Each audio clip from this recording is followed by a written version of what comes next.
विक्रमादित्य और बेताल की रहस्यमयी कथा। रात्रि का अंधकार गहरा चुका था। घने जंगल में हल्की हल्की हवा के झोंके वृक्षों की पत्तियों को सरसराहट से कंपा रहे थे।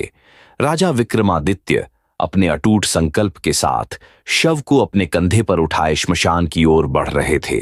कंधे पर पड़ा वह शव कोई साधारण शरीर नहीं था, बल्कि बेताल था, एक चतुर और रहस्यमयी प्राणी जो राजा को हर बार एक नई कथा सुनाकर उसे सोचने पर मजबूर कर देता था। जैसे ही विक्रमादित्य आगे बढ़े, बेताल कंधे पर हंस पड़ा और बोला, राजन, मैं तुम्हें एक कथा सुनाता हूं। यदि तुमने उत्तर दिया और वह सही हुआ तो मैं फिर से उड़ जाऊंगा। यदि उत्तर नहीं दोगे तो तुम्हारा सिर 100 टुकड़ों में बंट जाएगा। राजा शांत थे। उन्होंने स्वीकृति में सिर हिलाया। एक समय की बात है। अवंती नगर में राजा चंद्रसेन का शासन था। वह अपनी न्यायप्रियता और वीरता के लिए प्रसिद्ध थे। उन्हीं के दरबार में 2 मित्र रहते थे, वसुदेव और सुदर्शन। दोनों घनिष्ठ मित्र थे और एक दूसरे की जान के लिए भी मर मिटने को तैयार रहते थे। एक दिन वसुदेव ने एक अनजान भविष्यवक्ता से सुना कि उसके मित्र सुदर्शन की मृत्यु शीघ्र होने वाली है।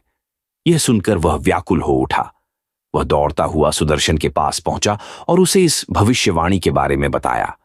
सुदर्शन हंस पड़ा और बोला, मृत्यु अटल है तो डर क्यों? किंतु यदि मेरा अंत निकट है तो मैं एक आखिरी इच्छा पूरी करना चाहता हूं। क्या इच्छा? वसुदेव ने चिंतित स्वर में पूछा। राजकुमारी मृगनयनी से विवाह करना। राजकुमारी मृगनयनी राजा चंद्रसेन की पुत्री थी और उनकी सुंदरता व बुद्धिमानी के चर्चे दूर दूर तक फैले थे। लेकिन राजा ने प्रण किया था कि वह अपनी पुत्री का विवाह किसी महान योद्धा या ज्ञानी से ही करेंगे। सुदर्शन के पास कोई विशेष उपलब्धि नहीं थी, लेकिन वसुदेव ने उसकी सहायता करने की ठानी। दोनों मित्र राजा के समक्ष पहुंचे और सुदर्शन ने अपना प्रस्ताव रखा।